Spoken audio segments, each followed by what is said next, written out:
I fully believe that we're not alone, and have for many, many years, even though, but at the time I went to the moon, it was the conventional wisdom, both in science and theology, that we were alone in the universe.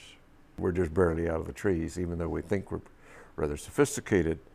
But I do like to tell the story that my great-grandparents came across from southern United States to the west after our Civil War. And I went to the moon less than 100 years later. They came across in covered wagons. So from covered wagons to going to the moon in less than 100 years in our lifetime is a rather significant event. It tells us how primitive we have been until the modern era, and we're still rather primitive.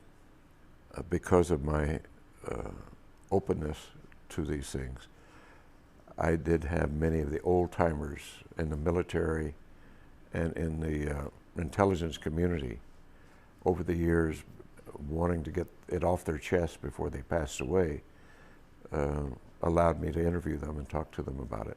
And so my ideas became fairly well solidified in the fact we've been visited. We have to remember that right after World War II, the Army Air Force was separated and became the Air Force, a separate branch of service. And that the OSS, which was the Office of Special Services, was disbanded and eventually became the CIA. So that here was a major military organization and a major intelligence organization totally in disarray, new-founded, didn't know what they were doing after World War II, and not really reorganized yet. And as a result of that, the President Truman at that time convened a very high-level committee to examine this alien or UFO phenomenon. They did come to the conclusion that it was alien, and the military rightly came to the conclusion, if they're hostile, there's nothing we can do about it. Therefore, their choice was to deny it and to hush it up and create the National Security Act of 1947, which validated that deception and covered it up and allowed the group to go underground, as it were.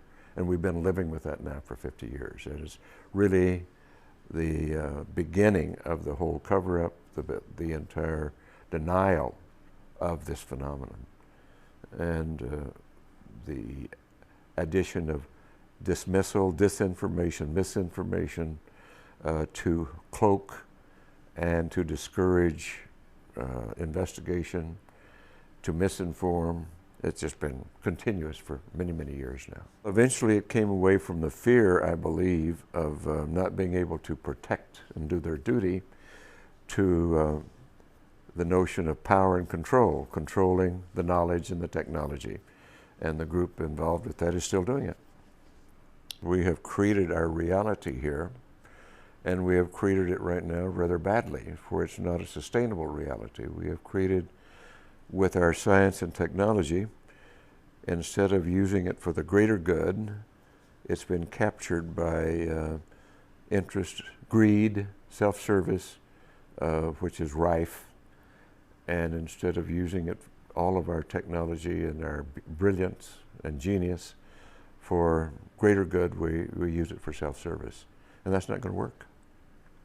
It's important that we look at our civilization, our place in history, use our tools of science for greater understanding, to promote the greater good, and that's what it's all about.